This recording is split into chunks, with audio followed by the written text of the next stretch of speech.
சூரியன்னா காசுதான். நாடு முழுவதும் கேட்கும் சூரியன் காசுதான் நிகழ்ச்சிக்காக நாங்கள் இலங்கையிலே பல இடங்களுக்கு சென்றிருக்கின்ற வேளையிலே கம்பா மாவட்டத்துக்கு வந்திருக்கின்றோம். வத்தலைக்கு அருகாமையிலே இருக்கின்ற ஹுனுப்பிட்டியை கோருகை தந்திருக்கின்ற வேலை இங்கு இருக்கின்ற ஒருவரை சந்தித்து கதைக்க காத்திருக்கின்றோம். வழமை போல நாங்கள் கேட்கின்ற கேள்விக்கு அவருடைய பதில் சூரியனாக இருக்குமாக இருந்தால் என்னுடைய கையில் இருக்கின்ற 5000 ரூபாவை அவருக்கு வழங்க காத்திருக்கின்றோம். ஹுனுப்பிட்டியவிலே யாராக இருப்பார் அந்த அதிர்ஷ்டசாலி? ஹுனுப்பிட்டிய சந்தியில் இருக்கணும், நிறைய கடைகள் இருக்கு, வாகனங்கள் இருக்கு. ஒரு கடைக்குள்ள தான் போறோம் வாங்க. இப்போ ஒரு மரக்கறி கடை இருக்குது, ஒரு காஸ்மெட்டிக் கடை இருக்குது, பக்கத்தில் ஒரு ஃபார்மசி இருக்குது. இந்த ஃபார்மசிக்குள்ளே தான் போகிறோம் வாங்க.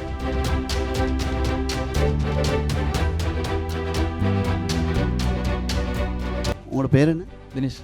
தினேஷ். சொந்தம் தரணிகளா? நீங்கள் மெடிக்கல் ரெப்பார் சேல்ஸ் டெய்லி விசிட் பண்ணுவீங்களா இல்லாட்டி இந்த ஏரியா என்னைக்கா? இல்லை, மந்த்லி 2 டைம். வெஹிக்கிளில் வந்திருக்கீங்களா இல்லாட்டி பைக்கில் வந்தீங்க? பைக்கில். அப்போ நீங்கள் டெய்லி போயிடுவீங்களா தரணிகளுக்கு? இல்லை, நான் இங்கே போர்டாகி.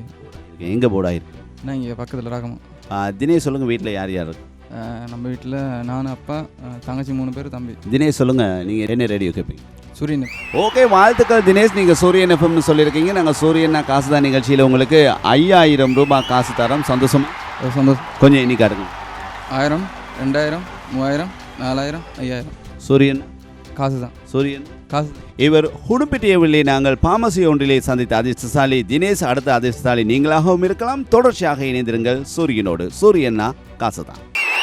இதேபோல் உங்களிடமும் நீங்கள் கேட்கும் வானொலி எது என்று நீங்கள் பயணிக்கும் பஸ்ஸிலோ முச்சக்கர வண்டியிலோ இல்லாவிட்டால் உங்கள் வீட்டிலோ கடையிலோ எங்கும் யாராவது கேட்டால் உங்கள் பதில் சூரியன்னா காசுதான்.